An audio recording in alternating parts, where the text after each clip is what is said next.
അസ്സലാമലൈക്കും. എല്ലാവർക്കും സുഖമാണെന്ന് വിശ്വസിക്കുന്നു. അൽഹംദുലില്ലാഹ് എനിക്കും മക്കൾക്കും സുഖമാണ്. പിന്നെ വേറെ നമ്മൾ സുഖമായിട്ടിരിക്കുന്നുണ്ട്. നമ്മുടെ ഇൻ്റർവ്യൂ ഉടനെ വരും. ഞാൻ വേറെ ഒരു കാര്യം പറയാനായിട്ടാണ് നിങ്ങൾ വന്നത്. എന്നെ പബ്ലിക്കിലൂടെയാണ് നിങ്ങൾ കണ്ടത്. മസ്റൂറ ഫാത്തിമ എന്ന് പറയുന്ന കരഞ്ഞിട്ടും തോട്ടം വഴിയും വാടക വീട്ടിൽ ഒറ്റയ്ക്ക് കിടക്കുന്നതും വിശപ്പിൻ്റെ കാഠിന്യവും അങ്ങനെയൊക്കെ കണ്ടിട്ടാണ് നിങ്ങൾ വന്നത്. പെട്ടെന്ന് അൽഹംദുലില്ലാഹ് എനിക്കൊരു വീടായി, എല്ലാവരും കൂടെ എടുത്തുകൂട്ടി. അതിന് ഞാൻ അൽഹംദുലില്ലാഹ് റബ്ബിനെ സ്തുതിക്കുക. എപ്പോഴും ഞാൻ റബ്ബിനെ സ്തുതിച്ചിട്ട് തന്നെ എല്ലാ കാര്യങ്ങളും തുടങ്ങുന്നത്. പിന്നെ ചില സമയങ്ങളിൽ മനുഷ്യനാണ്, ചില മൈൻഡൊക്കെ മാറും. ഞാൻ വേറൊരു കാര്യങ്ങളെടുത്ത് പറഞ്ഞിട്ടുണ്ട്. നേഹ എന്ന് പറയുന്ന ഒരു കള്ള യൂട്യൂബ് ID എടുത്ത് വേറൊരു മോഡലിംഗ് കുട്ടിയെ ഇട്ടിട്ട് നസീം അജീദ് എന്ന് പറയുന്ന കുട്ടി ഒരു സ്കെൽറ്റ് മാന്നിറുള്ള ഒരു കുട്ടിയാണ്. പക്ഷേ ഈ കുട്ടി ചെയ്ത വേല നിങ്ങൾക്ക് കാണാം. ഒരു LLBക്ക് പഠിക്കുന്ന കുട്ടി, ഒരു വക്കീലിന് പഠിക്കുന്ന, നമ്മൾ മനസ്സിലാക്കണം, നിങ്ങൾ പഠിക്കുന്ന ഒരു കുട്ടി ഇത്രയും ദിവസം ആൾമാറാട്ടം ചെയ്ത് ജനങ്ങളെ എന്തിന് കബളിപ്പിച്ചു? നിങ്ങൾ ആരെങ്കിലും ഈ നസീം അജീദിൻ്റെ ഫോട്ടോ വെക്കുന്നുണ്ട്, ആ കുട്ടി അറിയാവുന്ന ആരെങ്കിലും ഉണ്ടെങ്കിൽ ഒന്ന് കോണ്ടാക്ട് ചെയ്യണം. കാരണം സമൂഹത്തിൽ അറിഞ്ഞൂടാത്ത ഒരാൾ, അതായത് ആ വീട്ടിൽ 2 പെൺകുട്ടികളാണ്, അവർക്ക് ഉമ്മയ്ക്കും ഉപ്പയ്ക്കും. അപ്പോൾ ഈ 2 പെൺകുട്ടികളെ ഉമ്മയും ഉപ്പയെ അറിയണം. എന്നെ ഇത്രയും സമൂഹത്തിലിട്ട് പിച്ചി ചീന്തി എന്നെ കല്യാണ രമണി എന്ന പേരിലും പല പേരിലും എന്നെ അറിയപ്പെടുത്തി എല്ലാ വചനങ്ങളും പ്രശ്നങ്ങളും അത്ര ഉണ്ടാക്കി എൻ്റെ എല്ലാ കാര്യങ്ങളും, ഇല്ലാത്ത കാര്യങ്ങളും മൊത്തം പബ്ലിക്കിൽ കൊണ്ടുവന്നിട്ട ഈ നസീം അജീദ് എന്തിന് നേഹയായിട്ട് ഇത്രയും ദിവസം കബളിപ്പിച്ചു? പിന്നെ ആ മോഡലിങ് ചെയ്യുന്നത് നസീം അജീദ് ചെയ്തു കൊടുക്കുന്നതാണ്. അത് നേഹ എന്ന് പറയുന്ന കള്ള ID ആണ്. നേഹ അല്ല ആ വീഡിയോസ് മൊത്തവും ചെയ്യുന്നത് നസീം അജീദ് എന്ന് പറയുന്ന കുട്ടിയാണ്. അപ്പം നിങ്ങൾ ഇത്രയും ദിവസം കുറച്ച് സബ്സ്ക്രൈബറേ ഉള്ളൂങ്കിലും അതിൻ്റെ കേട്ടാൽ എന്നെ അറിയില്ല, എന്നെ ഒന്നിനും അറിയില്ല, ഒരു കാര്യത്തിനും അറിയില്ല. പക്ഷേ ഇതൊന്ന് ഒരു 2 ആഴ്ച കൊണ്ട് ഞാൻ അറിഞ്ഞ കാര്യമുണ്ട്. പക്ഷേ എനിക്കിത് പബ്ലിക്കിൽ പറയാതിരിക്കാൻ പറ്റൂല. കാരണം എന്നെ ഇട്ട് ഇത്രയും പിച്ചി ചീന്തി ബാക്കി കാര്യങ്ങളെല്ലാം ചെയ്ത ഈ നേഹ അറിയാവുന്ന ആരെങ്കിലും ഉണ്ടെങ്കിൽ നിയമത്തിൻ്റെ വഴിക്ക് മുന്നോട്ട് പോകാനാണ്. ഈ നസീം അജീദ് ഇത്രയും LLBക്ക് പഠിക്കുന്നൊരു കുട്ടി എന്തിന് ഇത്രയും തരംതാന്ന് പ്രവൃത്തി ചെയ്തു? പിന്നെ രണ്ടാമത്തെ കാര്യം, അന്യ വീട്ടിൽ പോകേണ്ടിയുള്ളതാണ്. ഉമ്മയെ അറിയണം. എനിക്ക് കേസിൻ്റെ വഴിക്ക് മുന്നോട്ട് പോകാനാണ്. ബാക്കി കേസൊക്കെ ഇൻഷാ അല്ലാഹ് എനിക്ക് കാണും. നമ്മൾ ഒരു കുടുംബ കോടതിയിൽ ചെല്ലുമ്പോഴും ആദ്യം ഒരു വക്കീലിൻ്റെ കെയർ ഓഫിലാണ് നമ്മളൊക്കെ ചെല്ലുന്നത്.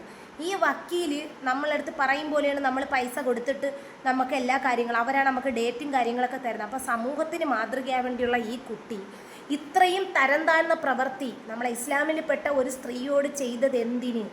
ഇവൾ ചാനൽ തുടങ്ങിയതേ എന്നെ ദ്രോഹിക്കാൻ വേണ്ടിയിട്ടാണ്. ഇവളൊരു ടീമായിരുന്നു, ഒരു വാട്സപ്പ് ടീമായിരുന്നു. ഇവർ എങ്ങനെ മസ്റൂറ ഫാത്തിമയെ ദ്രോഹിക്കണം എന്നൊരു ചിന്ത മാത്രമേ ഇവരിൽ ഉടലെടുത്തുള്ളൂ.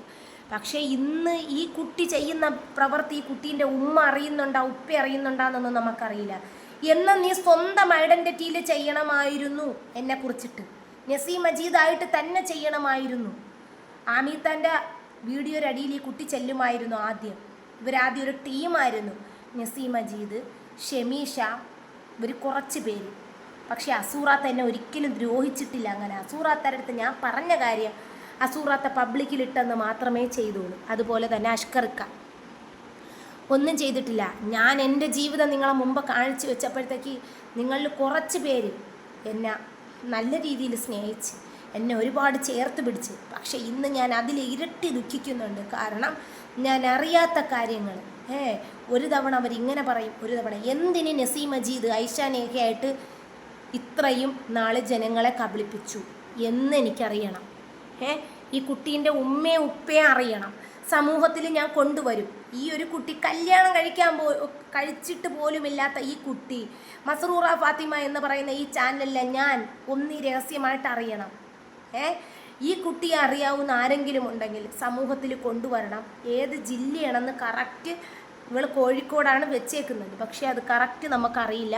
2 പെൺകുട്ടികളാണ്, സഹോദരങ്ങളാണ്. ഇതാണ് മൂത്ത കുട്ടി. അപ്പോൾ ഈ കുട്ടി നേഹയായിട്ട് എന്തിന് ഇത്രയും? ആ ഒരു സ്വരം കേട്ടാൽ തന്നെ നിങ്ങൾക്കറിയാം ഒരു സ്ത്രീക്കും പടച്ചവനെ ഇങ്ങനത്തെ ഒരു അവസ്ഥ വരുത്തല്ലേ. കാരണം എനിക്ക് ഈ മക്കളെ സമൂഹത്തിൽ വളർത്തിയേ പറ്റുള്ളൂ. ഞാൻ ഈ റബ്ബറും കാട്ടിൻ്റെ ഇടയിൽ കിടന്നപ്പോഴും ഇത്രയും ജോലി ചെയ്തപ്പോഴും എൻ്റെ ചാനലിലൂടെയാണ് എൻ്റെ അവസ്ഥ എല്ലാവരും കണ്ടത്. ഇന്ന് ഞാൻ ചെറുപ്പകാലത്തിൽ ഞാനൊരു രോഗിയായിരുന്നു. അൽഹംദുലില്ലാ ഞാൻ ഇന്ന് റാഹത്തായി. അതുകൊണ്ട് ഇത്രയും ദുഃഖങ്ങൾ വന്നിട്ടും ഇത്രയും പ്രാരാബ്ധം വന്നിട്ടും ഞാൻ ഇതുവരെയും ഈ കുട്ടി എന്തിനെന്നെ ഇങ്ങനെ ചെയ്യുന്നു എന്ന് ഞാൻ ഓർത്തിട്ടുള്ളൂ. ഇവർ എന്നെ ദ്രോഹിക്കുക, അവർ ചർച്ച ചെയ്ത് എന്നെ ദ്രോഹിക്കുക എന്ന് മാത്രമാണ് ഇവരെ ലക്ഷ്യം. അതെല്ലാ കാര്യങ്ങളും എനിക്കറിയാം. കാരണം ഞാൻ ആണ് അവരെ ടാർഗറ്റ്. ഞാൻ ഇല്ലാണ്ടാവണം, അല്ലെങ്കിൽ ഞാനിതാക്കണം. നിയമമുണ്ട്, കോടതിയുണ്ട്, ബാക്കിയുണ്ട്. ഈ കുട്ടിയെ സമൂഹത്തിൽ കൊണ്ടുവരണം. ഒരു LLBക്ക് പഠിക്കുന്ന ഒരു കുട്ടി ചെയ്യുന്ന പ്രവൃത്തിയാണ്. അവരെ ഉപ്പയെ അറിയണം. ഇത് ഒരു കുട്ടികൾക്ക് ഇനി ഇതേപോലത്തെ അവസ്ഥ വരരുത്. വിദ്യാഭ്യാസം മക്കൾക്ക് കൊടുക്കുമ്പോഴും നമ്മളെ മക്കൾ എന്ത് ചെയ്യുന്നെന്ന് ഫോണിൽ തിരക്കണം. ഐഷാനേഹ എന്ന് പറയുന്നത് ഒരു മോഡലിംഗ് ആരാണ്, പക്ഷേ ഈ പ്രവൃത്തിയെല്ലാം ചെയ്യുന്നത് നസീം മജീദാണ്. എന്തിനിത് ഇങ്ങനെ ചെയ്യുന്നു എന്നെനിക്ക് നന്നായിട്ട് അറിയണം. ഇത് നിയമത്തിൻ്റെ വഴിക്ക് മുന്നോട്ട് കൊണ്ടുപോകണം. ഈ നസീം മജീദിനെ അറിയാവുന്ന ആരെങ്കിലും ഉണ്ടെങ്കിൽ അത്രയും വിഷമത്തിൽ ഞാൻ പറയുകയാണ്, എനിക്കൊന്ന് അറിയിച്ചു തരണം. പബ്ലിക്കിൽ മാക്സിമം ഈ വീഡിയോ ഇട്ട് മാക്സിമം ഷെയർ ചെയ്ത് കൊടുക്കണം. ഞാൻ അനുഭവിച്ച എൻ്റെ കാലിലൊരു ഭാഗം ആ കുട്ടി അനുഭവിക്കണം. കാരണം നീ ഒരു വട്ടം എന്നെ പേരിട്ടതാണ് കല്യാണ രമണി, കള്ളി എന്നൊക്കെ. ഇതൊക്കെ ആരെങ്കിലും ചെയ്യുന്ന കാര്യങ്ങളാണോ? നിങ്ങൾ പറ. ഞാൻ എൻ്റെ ജീവിതം നിങ്ങളെ മുമ്പ് ഞാൻ ഇപ്പോഴും എന്നെ ജീവിക്കാൻ സമ്മതിക്കുന്നില്ല. മുസ്ലിം പെട്ട സ്ത്രീകൾക്ക് തന്നെയാണ് ഈ പ്രശ്നം വന്നത്. ഞാൻ ആർക്കും ഒരു ദ്രോഹം ചെയ്യാൻ വന്നിട്ടില്ല. ഈ കുട്ടിയുടെ ഉമ്മയും വാപ്പയും ഇത് അറിയണം. എനിക്ക് പബ്ലിക്കിൽ കൊണ്ടുവരണം, സമൂഹത്തിൽ കൊണ്ടുവരണം.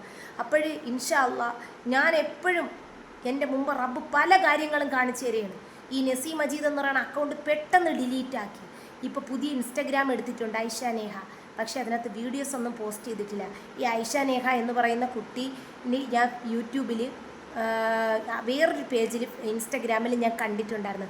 അന്ന് ഞാൻ ആ വീഡിയോ ചെയ്യാത്ത എന്തെന്നറിയാമോ? എങ്ങനെയെങ്കിലും കൊച്ചു മക്കളല്ലേ, ജീവിച്ച് പോട്ടെ. ഞാനും ഒരു പെൺകുട്ടിയെ വളർത്തുന്നുണ്ട്.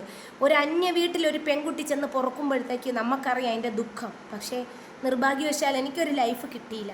ഞാൻ ദുഃഖത്തോട് നിങ്ങളടുത്ത് പറയുകയാണ്, എൻ്റെ ജീവിതം എന്നെ മാറ്റിമറിച്ച ഒരൊറ്റ കാര്യമുണ്ട്. ഈ ഒരു വീട്. ഇന്ന് എനിക്ക് 3 മക്കളുണ്ട്. അവരെ ഉപ്പമാരെ 2 പേരെ ഉപ്പമാരെ പാരമ്പര്യം നിലനിർത്താൻ വേണ്ടി 2 മക്കളെ ഈ ദുനിയാവിലുള്ളൂ. ഒരു ഉപ്പാക്ക് വേറൊരു കുട്ടിയും കൂടെ ഉണ്ട്. അപ്പം നിങ്ങൾ ആദ്യം മനസ്സിലാക്കുക, ഒരു പെണ്ണിനെയും കയറി ഒരു കുട്ടികളെയും കയറി ഇങ്ങനെ ദ്രോഹിക്കുന്ന പെൺകുട്ടികളെ ഈ സമൂഹത്തിൽ കൊണ്ടുവന്ന് നിയമത്തിൻ്റെ വഴിയിൽ കൊണ്ടുവരണം. ഒരു വീട്ടിലിരുന്ന് ഒരു ഫോൺ വഴി ചെയ്യുന്ന പ്രവൃത്തിയാണ് രക്ഷകർത്താക്കൾ അറിയാണ്ട്. അപ്പോൾ ഇത് സമൂഹത്തിൽ പബ്ലിക്കിൽ എനിക്ക് കൊണ്ടുവന്ന് കൊടുത്തേ പറ്റൂ. കാരണം ഒരു പെൺകുട്ടിക്ക് ഈ കുട്ടി പഠിച്ച് LLB ഇറങ്ങി വക്കീൽ പദവി ആവുമ്പോഴത്തേക്ക് എത്ര പേരെങ്ങനെ ചെയ്യുമെന്ന് സമൂഹത്തിൽ കൊണ്ടുവരണം. ഈ കുട്ടിയെ ഒരു കാരണവശാലും ഞാൻ നിയമത്തിൻ്റെ വഴിയിൽ നിന്ന് ഈ കുട്ടീനെ ഞാൻ മാറ്റി വിടൂല. കാരണം ഇത് ഒരു വട്ടമല്ല ഈ കുട്ടി ചെയ്തേക്കുന്നത്, ആൾമാറാട്ട കേസാണ് ഈ കുട്ടി ചെയ്തേക്കുന്നത്. അപ്പോൾ ഇത്ര എനിക്ക് പറയാനുള്ളൂ. ഒരു പെൺകുട്ടിയേക്കും, ഒരു ഭർത്താവില്ലാത്ത ഒരു പെൺകുട്ടികളും ഇതേപോലത്തെ അവസ്ഥകൾ അനുഭവിക്കുന്നുണ്ടെങ്കിൽ നിയമത്തിൻ്റെ വഴിയിൽ ആദ്യമേ തന്നെ നിങ്ങളങ്ങ് പോകണം. ഇത്ര എനിക്ക് പറയാനുള്ളൂ. അസ്സലാമു അലൈക്കും.